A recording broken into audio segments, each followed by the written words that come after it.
What's up, everybody? It's Troy Cartwright. Welcome back to another episode of 10-Year Town. This is episode 92. I can't believe it. Before we get started, I've got a new piece I just put out on getting lucky that I'm going to send out to everybody in the 10-Year Town community. So if you're not signed up, make sure you go to 10yeartown.com. It's super easy. It takes 1 minute or less. We appreciate you. Thanks. Today's guest is Grammy-nominated artist and songwriter Anderson East. In this episode, we get pretty deep into the creative process, what keeps him inspired, what it's like working with Dave Cobb, and many other stops along the way. He has a brand new record that just came out May 30th called Worthy. It's fantastic. You should check it out. Without further ado, here he is, Anderson East. Yeah, man, like what is your, you're very of the Nashville scene, but also like, your ride is a little different than I guess most of the cats I feel like most of the people I'm hanging out with are like doing the staff songwriter, like we're writing 5 days a week. Is that your life, or like what are you doing on like a day-to-day basis? I'm writing, pretty much that amount. Yeah. But it's not necessarily, I feel like everybody is usually like eyes on the prize with country radio. Yeah, we're like, which is what awesome. Does Luke Bryan need right now? Yeah.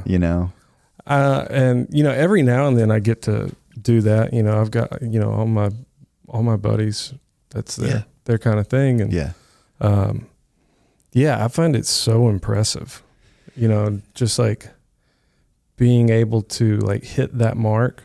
Yeah. Is really impressive. But yeah, it's,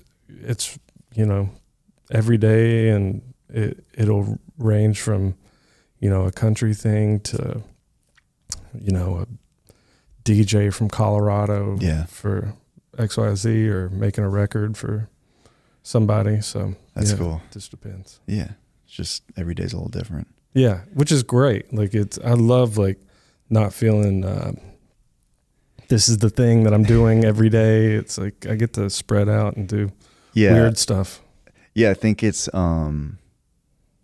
can become like quite uninspiring actually when like every time, and it was this way for me for a while when people were just looking at me, they're like, well, what do you want to write like for your artist thing, or like what do you need? Yeah. And like 3 years go by and I'm like, dude, I don't know if I got like if I got that in me like every day. Yeah. I'm just not that interesting almost.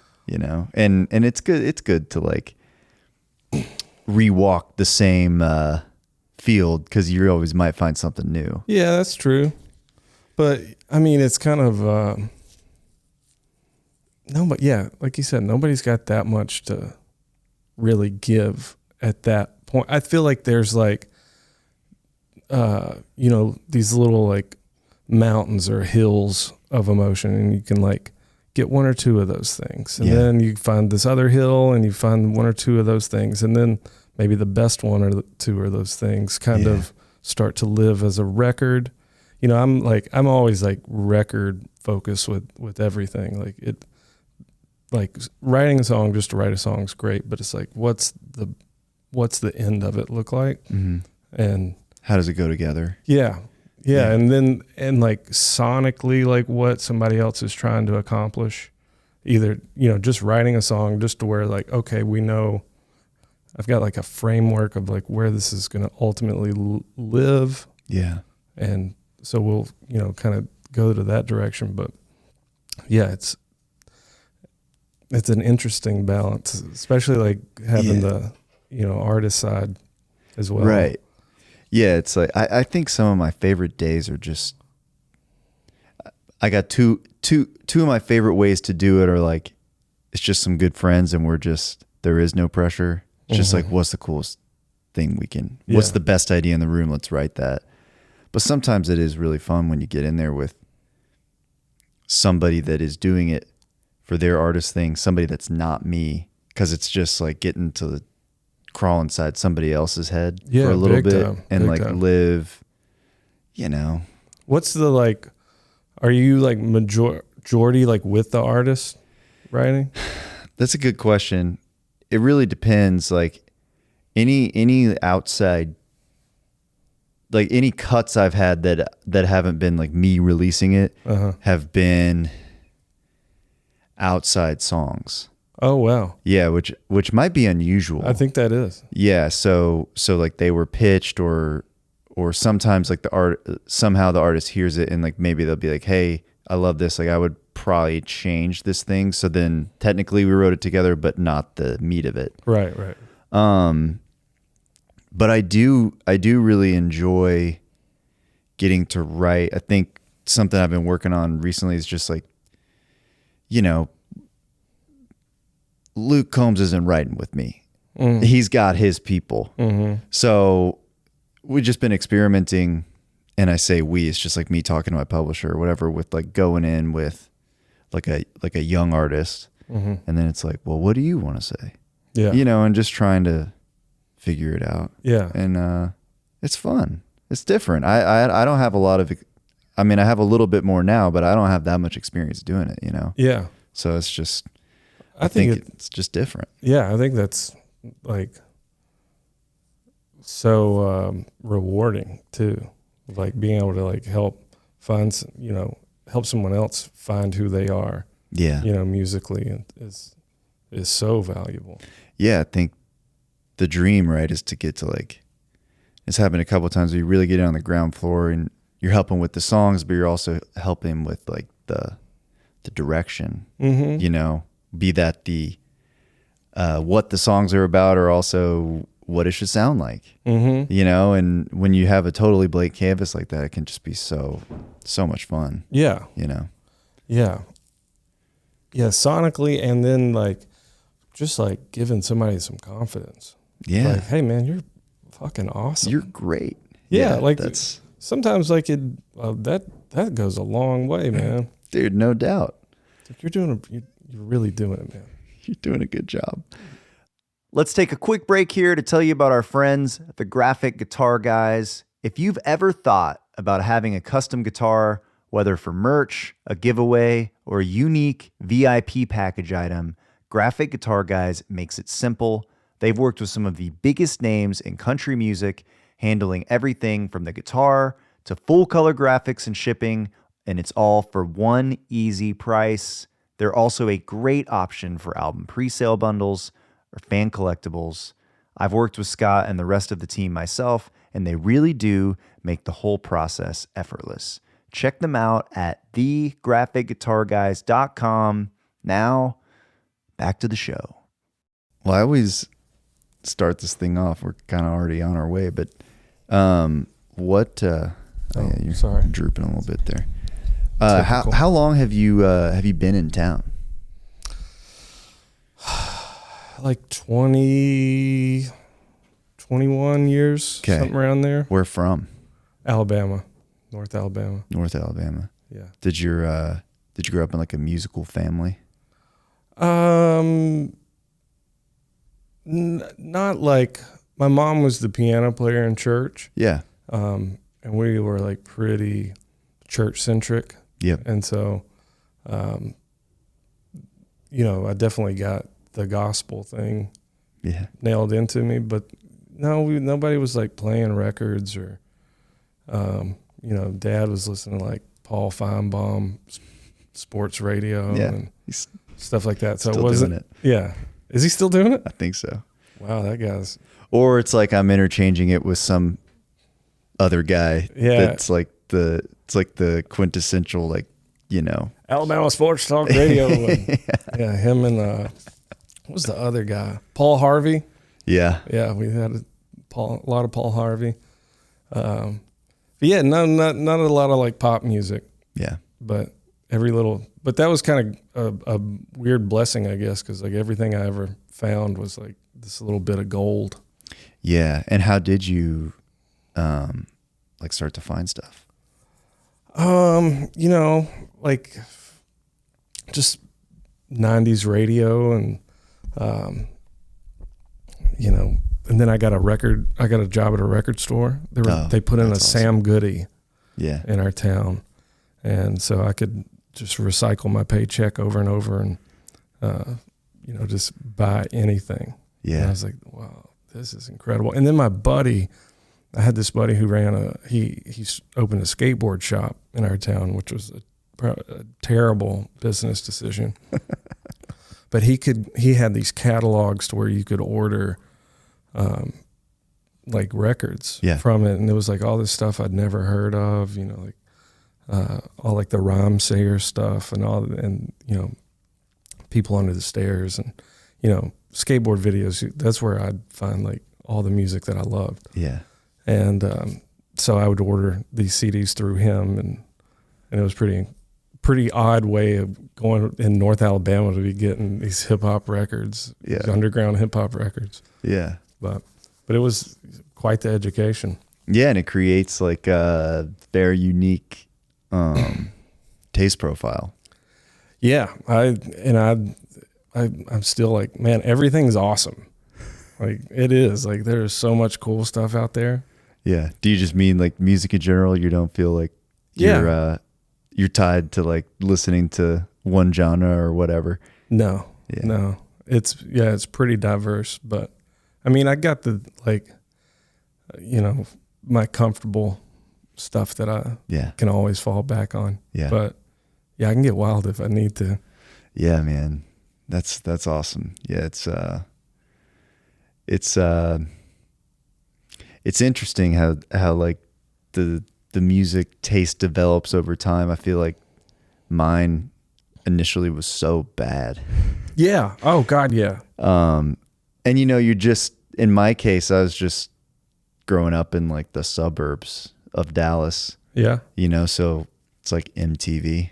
Yeah. And then it's whatever they're playing on like the hit radio station. But then you meet a buddy with a cool brother. Exactly. And he's like, have you heard of Ryan Adams? And I'm like, no. Yeah. What's this? Yeah.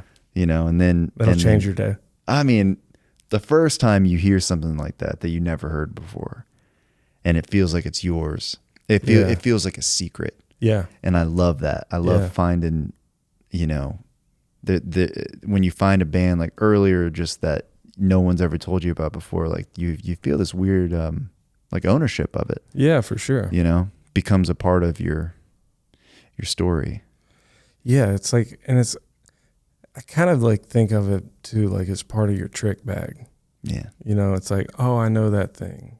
I know what that's supposed to do, and like feel like I got in this weird thing of like listening to like music of different languages, a lot of African music. Yeah. Mainly because I like don't want to pay attention to lyrics. Mm-hmm. But like something about like the rhythm, and especially like French music as well, like the rhythm of the language, I have no idea. I can barely read, so like there's no chance I'm going to be able to speak any of these languages. But there's something in that, like the rhythm of the voice that is like so, it like changes. You're like, oh, that you could do this with the melody differently. You know what I mean? Does that make any sense? Like totally. Using the voice as more of a rhythmic instrument than an instrument to deliver a word. Yeah. I don't know. I maybe that's like a concept everybody's thought of, but it's really interesting. Yeah, I think you're right. And I find myself, the more I live in this like odd intersection of like music and commerce, like sometimes I just like to listen to classical music or something else because I'm free. Yeah. Like I don't want to listen to the new record from the new biggest artist in the format, whoever that may be at the time, because I'm just like, I don't want to listen to this and then have to have an opinion. Yeah. Which feels like that becomes my job. Yeah. You know, and when you listen to stuff that's just music, it's just being, Yeah. then you don't have to deal with that, whatever, there's something going on in there, some weird tape. Yeah. playing. Yeah. It's like a judgment. Yeah. It like kind of taints the well a little bit, maybe. It's like if it's too recent, Yeah. it's like, I feel like it'll inform too much of like what you're making, Yeah. maybe. Yeah. And I don't want to make something that's like derivative, Yeah, sure. you want to make something fresh. Yeah. And it's a tricky game because you don't want to be too far off. Yeah. But I think there's like a weird balance though. Like derivative's a weird word, because everything is derivative. Right. It's like we're all pulling from, the things that we love. That's what taste is. Right. And it's how you incorporate all these different things. Where, you're making chili, so let's add something a little strange. Let's put Skittles in the chili. Yeah. See how that tastes. Yeah, it's going to probably not turn out too good, but yeah, I'm right there with you, man. Like Brahms was my number one played artist on my like Spotify Wrapped last year. That's amazing. So yeah, I'm right. I'm like, Yeah. it just makes you feel like life should feel important. That shit feels like whatever the scene is in your life has a little bit more weight. Yeah. Are you saying like if you're doing something and you're listening to Brahms, like it just feels like a little bit more serious? Yeah. Well, it's got a magic to it. Yeah, it's one of those things that through the filter of time is still there. It's still potent. Yeah. I read this article that was talking about like Schubert's last 3 sonatas. Okay. He wrote like 3 right before he died. And I just started listening to them and I didn't get it. I was like, there's something here. And then I found like the last 2 I really like. I think it's like 569 or something. I don't know. I'd have to look it up. But now I listen to all these different versions of it because music was just written. Right. There was no like hot recording of it. It was just, we didn't have that technology yet. Yeah. But I love listening to it, and I love like finding the different versions, and like now I've got some of my favorites. Yeah. And it just makes it feel, because it's older and it survived all this stuff. I don't know. I just find a lot of inspiration in it. Yeah. I'm nowhere near smart enough to understand it. Yeah. But like, I think it's from like a composition standpoint, like it's incredible to like kind of think about. I love like string arrangements. Yeah. It's so like, if I could just like be in a room where, a quartet's just playing all day long, I'd be so happy. Yeah. And to like be able to like sing a melody and then we'll add this here. Like, that's unbelievable. Yeah. But you listen to those like compositions, you're like, I am the dumbest person alive. Like, this is so old, and what we're doing now is this. Yeah, were people smarter? Did they just not have TikTok, and so they could they just had more time? I guess, man. I guess they were just drilling down deep. Yeah, I know. I'm also fascinated by some of the symphonies, and like how did they, literally how did they do it? Like, I know some of them could hear the whole thing in their head. Mm-hmm. I think that's Beethoven could do that. But then I got into reading about Tchaikovsky, and they would write it, and then they'd hire 6 guys, a much smaller string section, workshop the part, be like, oh, okay, I thought it was this. Now I got to tweak this or whatever. And, I don't know, man. That process is just is really interesting. Yeah, I don't know what they were doing with the rest of their day, but that sounds heavy. Yeah, sounds fun. Yeah, you have. I saw some photos. I guess you've got this. Is it? I don't know if it's in your house or by your house. You have your own studio now. Yeah. It looks dope. It's got a stained glass window and. Yeah, we built this big structure. Yeah. out behind our house. And yeah, it was the worst thing I think I've ever done. What was that? We did it we started it in the middle of COVID, and I kind of had like a narrow frame of reference of what I wanted. Like I had another spot that I was working out of, and it was great for what it was. It was just like pretty much like a shed, like an oversized shed. But I was cutting a song, and there was like a bleed from like the rain or some birds or something were coming through like the piano mics, and I was like, never again. I will never deal with this ever again. And so we did like the whole like room in a room thing, and 2 layers of drywall and the green glue, and went all through that. But like the, getting, I mean, we waited like 3-4 months for like just an electrical inspection. Yeah. And I was like, I gotta work.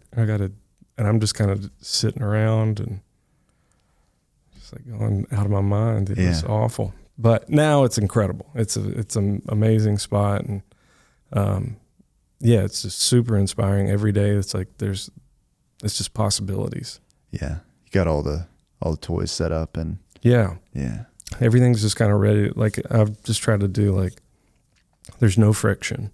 Yeah, it's like if there's whatever it is, just yes, and yes. Like let yes be the answer to everything. Can we try this? That sounds so fun. Yeah, it's so much. It's so nice, and it sounds good, and it gets me out of the house, but I don't have to drive anywhere. Yeah, just a short walk. Yeah. How did you get started? Like you said, you moved to town a couple decades ago or whatever. Like how did it start? I came as like I had the idea of just to be an engineer. Okay. And that was my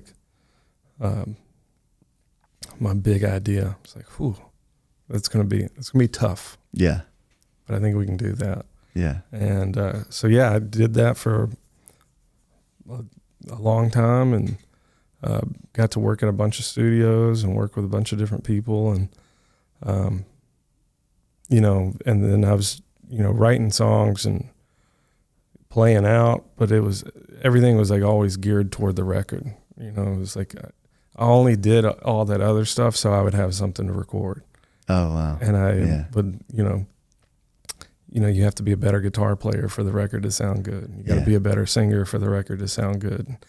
If you're going to do all that, you might as well write a really good song because you got to have that. Yeah. And so everything has stemmed from just being in a studio. That's cool. My whole goal. And then life just kind of takes you where it wants to take you sometimes. And ended up, being the one on the other side of the microphone for a long time. Yeah. Yeah. And you, you've got all this amazing music now, and it's, I really enjoyed it. I was listening to one of your new songs on the way in. But I don't know. It's different, like in a really inspiring way. And I think one of the things that I'm really drawn to about your music is just this makes sense, with what you just kind of described, the intersection of your interests, but like the sound of them has like a very distinct quality, that I don't hear a lot. I don't know if that makes sense. I know it's a little vague. Yeah. There's like a warmness to it. Yeah. And it's recorded, but it feels alive. Yeah. Not sterile. Well, thank you for saying that. Yeah. That's just kind of, I've been lucky enough, me and, Dave Cobb's been one of my best friends for a long time, and I've got to work with him on a bunch of different levels and on a bunch of different projects. So like that's kind of been, my main education is like, seeing how he makes records, and we did this new record together. But it very much is just that. It's like just have people that you trust around you to be able to interpret things and go like where you know they can, and then just put microphones in the right place and hit the button. Yeah. What is like the process of, like, to get into the nitty gritty of it, I guess, like, are you rolling in there with the songs done? Do you have like a demo, or is it just like, you know who the players are and it's like, let's see what happens? Yeah, the songs are definitely written. Yeah. You know, like, but there's not like any kind of production going into it. If there is, it usually dies really, really quickly. Yeah. And another direction gets taken. So I found it is, and also too, you don't want to get caught up in, the worst thing that could happen is you do something incredible on the demo. Yeah. That's the worst thing that could ever happen to you, is you do something great. Yeah. But maybe it's just this one thing that's great. And then the rest of the time while you're actually making the record, you're going to be chasing that one thing that has, you know, it could be because you ate granola for breakfast. Like there's all this like game of inches things that ultimately always adds up to a thing that you're never going to get back. Yeah. And so don't even try.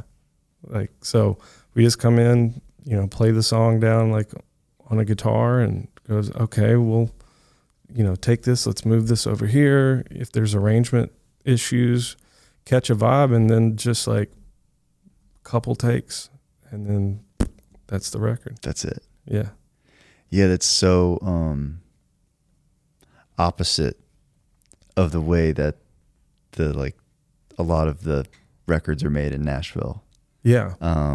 And it is so hard to chase a demo, and the demos are so good now. Yeah. So And a lot of them are records. That's what I'm saying. So many of them just should be records. When I was signed, we would spend like stupid amounts of money just, well, it doesn't sound as good as the demo. Mm-hmm. And I'm like tearing my hair out. Like, why don't we just use the demo then? Like, if this is right, like, let's remix it or whatever we need to do, or add a thing here or there. But, you know, to have the freedom to just take the song with great players that are masters of their craft, and get to sit in a room and then just do it.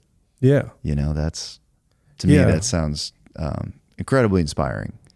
Yeah, I mean, that's how like all the records everybody loves was made. Yeah. You know, it's like it really only takes like the length of the song to record the song. Yeah. You know, it's like it isn't full on brain surgery, which it can get full on brain surgery, and like you know, ultimately you've got to be really heavy handed in a lot of ways to get to that point. What do you mean? You know, I think, you know, you got to pick the right song. You got to write the right song first. Yeah. You know, then you got to pick it. And then more importantly, you got to know what to do with it. You know, it's like, there's nothing worse than like having a great song that nobody knows what to do with, you know, cause that's even worse. Yeah. You know?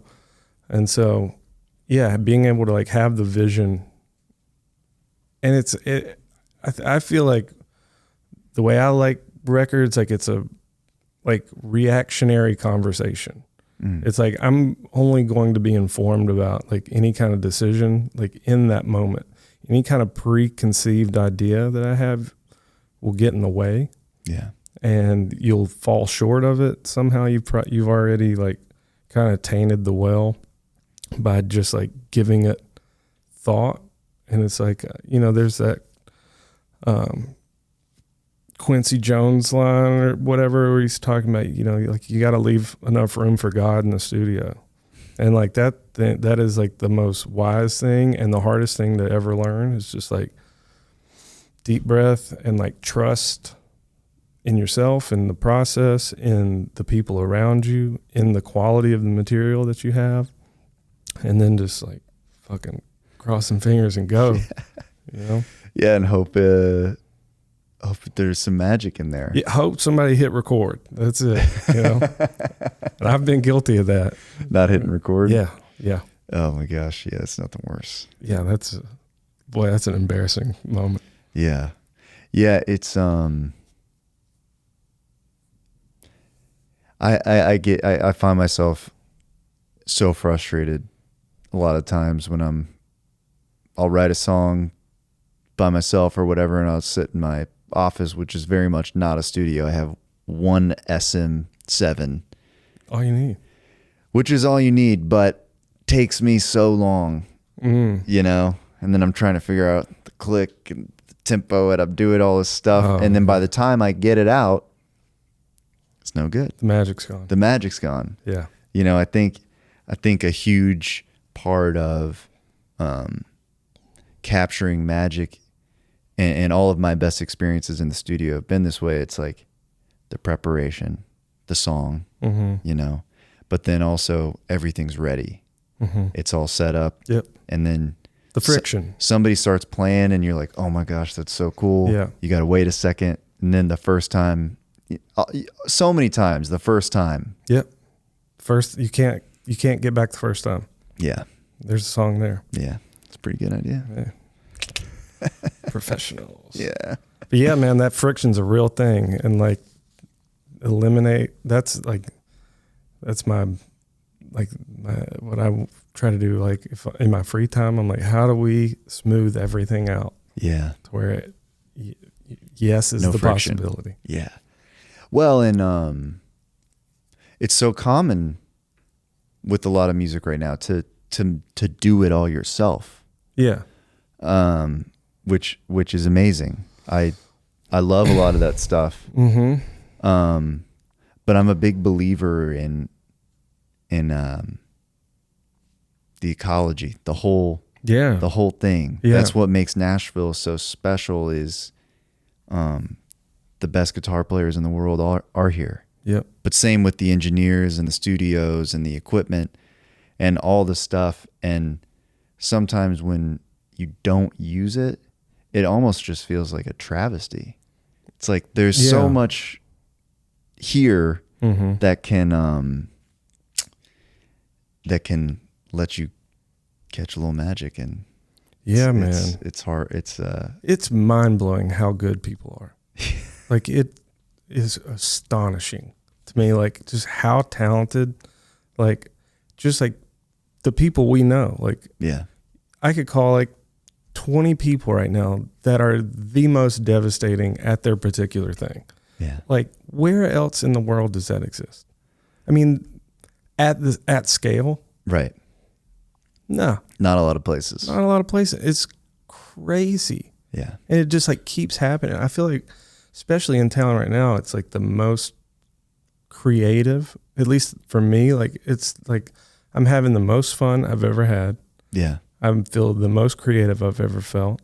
I feel like musically it's like the most diverse since in my time here. Yeah.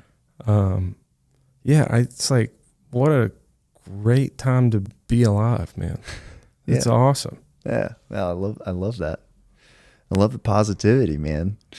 Are you Oh, I had a question. Yeah. How you just said, writing by yourself. How often are you writing by yourself? Well, I had a little come to Jesus with myself last year. Okay. I don't remember when, middle of the year or something. Because before I moved here, I lived in Dallas. I lived in this basically double wide, and I had an office. Yeah. And I had 2 roommates. But every morning I would wake up and at 11 I wrote. Because I knew it wasn't good enough, and I didn't know about Nashville really. Like Nashville was like not in my mind at the time. It was just I want to be a great songwriter. So I always wrote by myself. And then I moved here and, it wasn't like, oh, I don't need to write by myself anymore. It's just you co-write. Yeah. And that's exciting. Yeah. And it was like a whole new game, this mainstream country machine. Yeah. And you spend all this time, at least I did, trying to figure out like, cool, well, how do I get it to like suck me up and put me and spit me out the other side as like a, big strapping country music star. Only to realize that that's like not what I wanted, you know, and I got lost in there. And ironically, by writing more songs and co-writing more, I was like losing my voice. Interesting. Yeah. And even by recording more songs, I was losing my voice because the target of what we being me and the label and all the stuff we're looking for was so narrow, right? That it was like, you know, it's like 2 or 3 things you can sing about, and it needs to sound like this, and and I just feel like I just lost myself. Yeah, I can see that. I can see how that happens. You know, and it wasn't like, it's nothing nefarious. Right. No. It's not like someone was like, you need to change your sound. It wasn't like that at all. It's just like a slow losing of the edge. Yeah. And so for me, kind of transitioning out of that, part of that transition was just like remembering why I started. And then writing by myself was like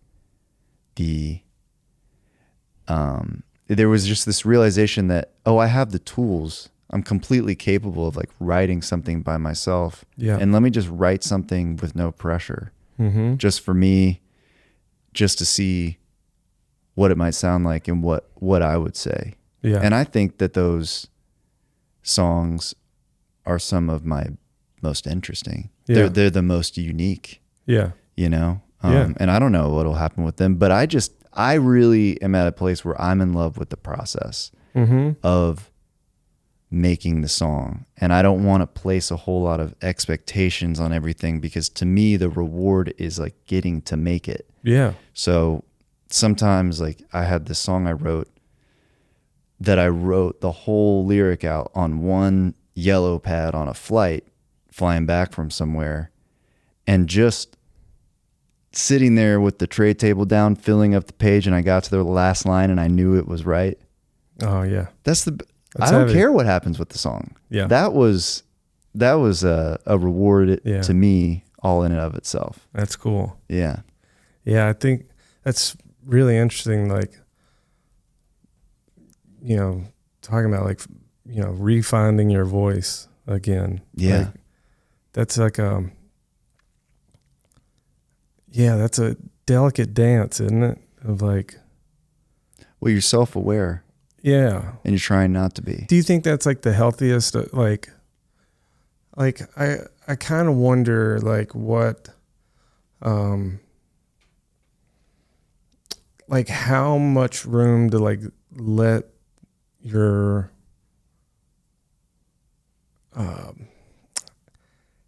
I don't know. Like there's this interesting line of like where to leave your ego or your personality. Yeah. Right. And I think sometimes it's, you know, it's great to be able to be like, you know, hyper specific, you know, with, you know, this is me, this is what's happening with me. Yeah. X, Y, and Z, and like really get pinpoint with your accuracy on there.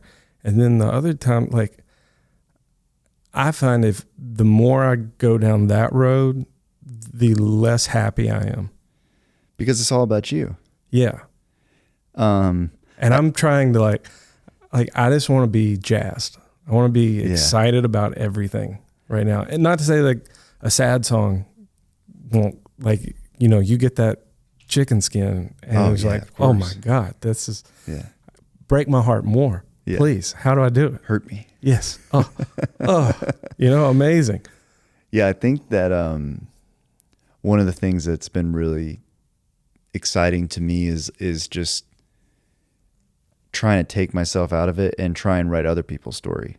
And going back and reading, I love to read, and I'll find like some really older books, like 200 or 300 years old, and they'll have a character in there There was one, it was like this short story of this girl named Sylvia Doria. Okay. And she had this whole story about like she went to this place and maybe it was like an estate and maybe she was supposed to fall in love with like the guy that was going to get the estate, but instead she fell in love with the wrong one.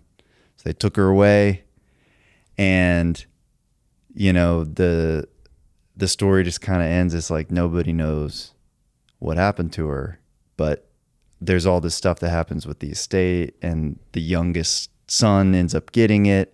And like, maybe she comes back or maybe she doesn't. But I just was like, I want to write about that. I wonder if I can put that in a 3.5 minute song, that story, you know? And that is so much fun for me. Yeah. And that takes me out of it completely. I feel like I'm just getting to like use my tools to get to make something that isn't about me at all. Yeah. It's just about the story. Yeah. That's interesting. Yeah. Yeah. Again, I can barely read, so then I'm not writing that song. Oh my God. It didn't happen. Yeah. Yeah. I think more and more of like the head game of all of it is like what's really, really fascinating. Yeah. So how do you, I don't know, how does that like show itself in this new record? I think like this was like an exercise in like radically objectifying myself, like Okay. kind of like almost like out of body experience. And, you know, like, I think it's far more easy to work with somebody else and be able to recognize the special and beautiful parts of them, that they may not feel is their thing, or like the thing they're trying to give to the world. Yeah. Necessarily. So yeah, for other people, it's far easier to be able to know what that thing is and then help bring that out. With yourself, you have no idea. You're just kind of like, interesting. You have no perspective because you literally don't have any perspective, you know? And so with this, it was trying to approach it like that I'm listening to someone else. And do I think this is worthwhile at all? You know, and that's a hard lesson to really, like, again, it's like, where do you leave the ego at so that the process doesn't kill you? Yeah. And so I had to take a lot of the finishing of it took a long time, not because it was a tremendous amount of work, but just the balancing act of trying to have perspective on, does this sound right? Does this make me happy? Does this, is this like the aesthetic that I'm trying to go for? And, luckily having somebody to bounce that off of was incredibly helpful. But, and when you say it took a long time to finish it, does that mean like from the song standpoint, you weren't sure if it should be this song or that song, or was it like? No, the songs were there, but just kind of like the macro view of it all. Okay. Because I went like all the way through like the mixing. I did most of the mixing on it as well. And so it's just like you keep zooming in further and further, and you're like, that strand of carpet is messing up the whole rug, It's like, yeah, you gotta like. But did that turn out to not be true? Of course it's never true. There are some it's like big things that you notice in reality. Yeah. But it's like, again, it's this game of inches that you are paying attention to the entire time. Yeah, I think been working on a record for, I don't know, 3 years. Okay. I would pay so much money to get to listen to it For the first time. Yeah. Yeah. But I will purposefully go 6 or 7 weeks and not listen to it. Yeah. But then I listen, like, I don't know what my objective is when I listen to it, other than I'm just hoping it like makes me feel better. Yeah. You know? That you've changed in the meantime to like accept it. Or just that I could listen to it with not knowing that maybe I'm worried about this EQ on this chorus of the vocal. Yeah. And just listen to it and experience it as hopefully the listener will experience it. Yeah. And it's very hard to do. It's very, very hard to do. But it's also, to me, really like when you work so hard on something and you care about something so much, for me, it's also quite hard to show it to people. Not because I think that they won't like it, but because I'm worried that it doesn't matter what they say, I will be feeling like they didn't give me enough. You know? Yeah. Like it's as if I'm expecting someone to listen to the record and be like, "Oh my gosh, you like cured a disease," which is never going to happen. Right. Yeah. You know? Yeah. But it's just a weird headspace to live in. Yeah. You know? There's nothing you can do about it. No. Just got to let it go. I'm the same way, man. Like I don't play anything for anybody. Yeah. My wife she's like, "You've been working this whole time. Like I haven't even heard any of it." It's like, it'll come out. Like you'll hear it. It'll be fine. Yeah. But do you just not want the opinion? Like, do you not want to like overthink something? I don't really know like what exactly it is. It's like I feel like I already know. Whatever it is, I feel like I already know. Yeah. And it's like, and I just have to get to a place emotionally where like if you come back to me and you go, "I don't like it," I'll go, "Awesome." Like I don't have I'm not tied up with this thing. Yeah. Like this is just a thing that I've made. This has no bearing on who I am. Yeah. This is just at the end of the day, it's just a song. Right. And like, yeah, those things to people like us are the most important things ever. But like at the end of the day, it's just words that rhyme set to a melody. Yeah. You know, like, yeah. Let's all take a big, deep breath. Yeah. When somebody tells you the mix is off. Yeah. I just feel like they like kicked my dog, you know? Yeah. Yeah. Yeah. But if you get to the place where like you go, "Oh, awesome." Yeah. It's like, that's the correct place to be. That's the healthy place to be. Yeah. Yeah. Yeah. And like to really mean it though, it's like, awesome. It gave you something. Like I'd much rather you be like, "Hate it," than be like, "Okay, it's cool song, man. Neat." Yeah, neat. You know, and I've made a lot of neat tunes, you know, but yeah. What did it? Do you feel like you've always been able to do that? Have that kind of acceptance with where it's at, or do you think that's something that comes with age, or is that like some like work you've been doing on yourself, or you've been taking walks or something? Yeah, I do. I swim in the morning. Yeah, that's when I put my Brahms on. There you go. But no, I'm like, it's a everyday struggle. It's like every, you know, I just kind of like have figured out where to put like importance in kind of just life in general. And it's like, again, it goes back to like, I just want to be doing the thing. Yeah. And there will be more of the things, you know, I just want to be doing them. Yeah. And like, I don't care. I don't need anything else from it. Whatever else comes from it is like amazing. Yeah. But like, I got to do that. That's incredible. That's more than I could have dreamed, you know, when I was, you know, making records in my parents' basement when I was a kid. Like, this is incredible. Yeah, it's pretty wild sometimes, man. It's nuts. Sometimes you look around where you're at or you're making a record in some studio or whatever, and you're like,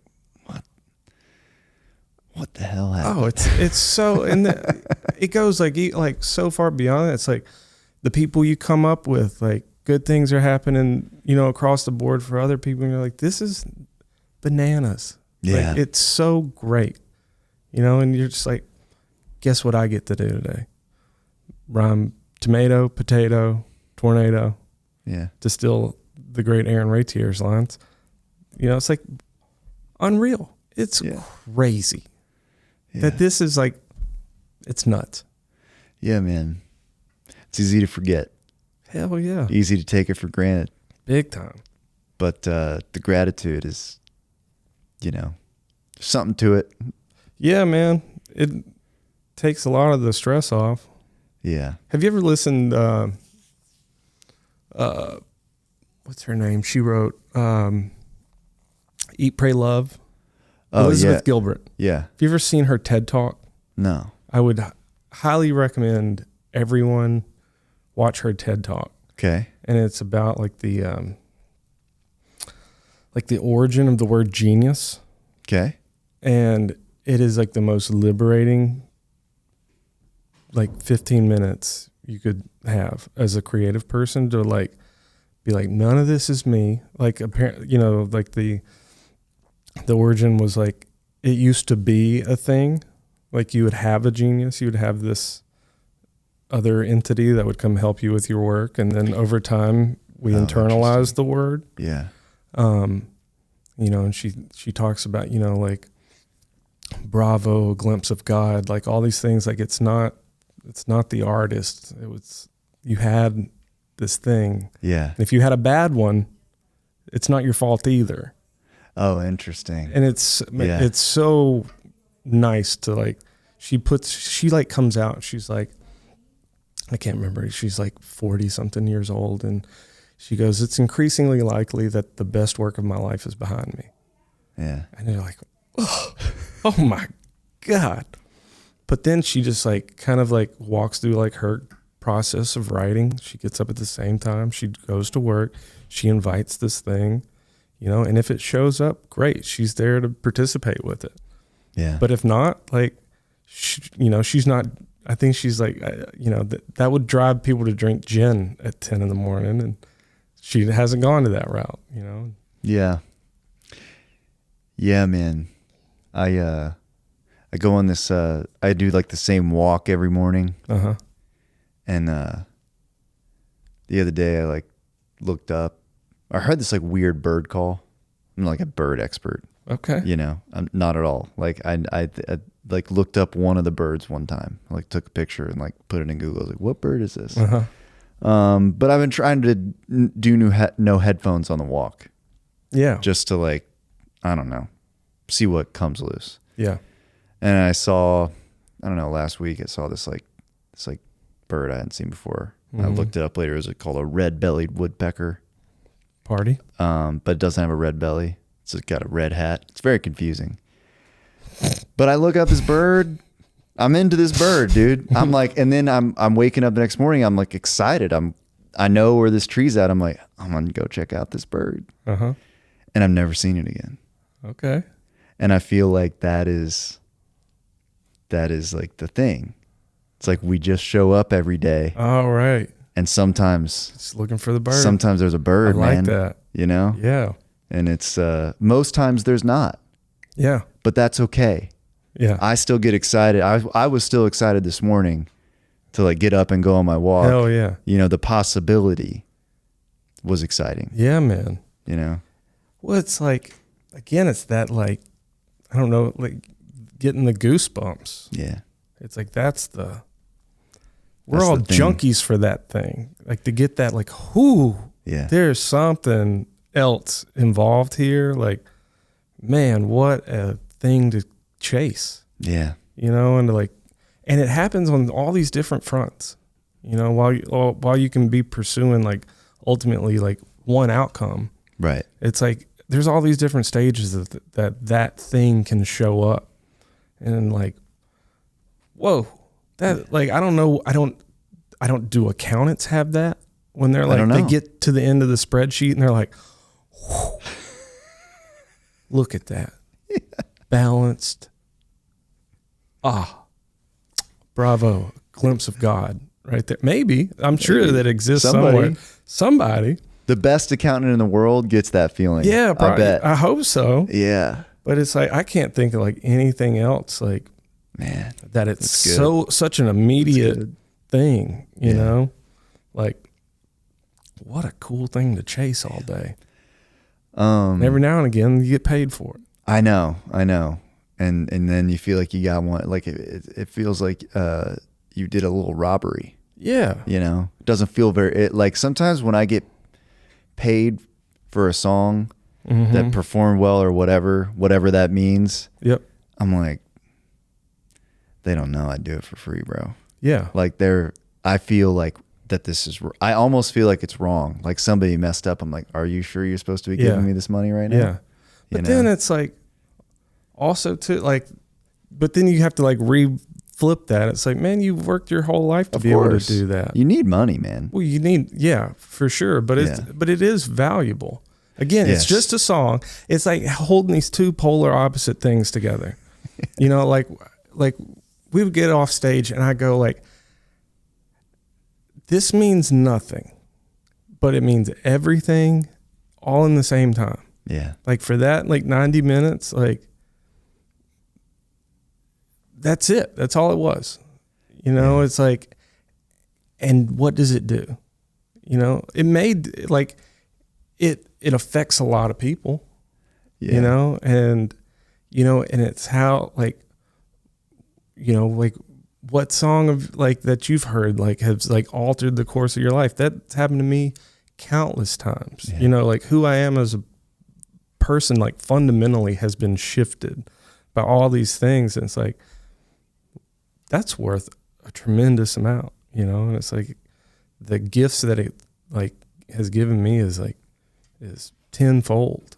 Yeah. You know, it's like, I think it's a weird, it's all so strange, man. Yeah, man. I think I've been thinking about it like biology. Okay. You know, like you have all these different fields of biology, right? Yeah. That ultimately are analyzing what the higher organism is. Right. Right. And it's like, I feel like that, like with music in general is like such this, like really at the end of it, it's like you're pushing air. Mm-hmm. Like and it's hitting your eardrum and it's doing all this, like a speaker is just pushing air in and out. Yeah. Like, okay. Like just that alone should be enough to like make us believe in magic. You know, that's crazy. That you can just move a piece of paper back and forth and like people will cry. Yeah. That's nuts. It's bananas. It's so crazy to think like that's what's happening. And then like you keep zooming out and, you know, we, you know, go over all these words and, you know, what, is this the right thing? Should it be and instead of the, or all the. Should put a baby in there. Yeah. Yeah. And it's like, whoa, we're just pushing air. And people cry. Like that's nuts, man. It's nuts.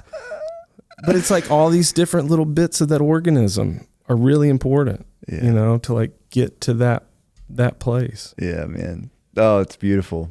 We're just pushing air. Before we get out of here,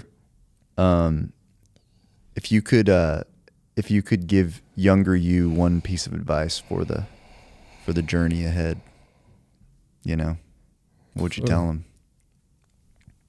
Enjoy it. Yeah. Yeah. There's a lot of times I didn't that I probably should have. Yeah.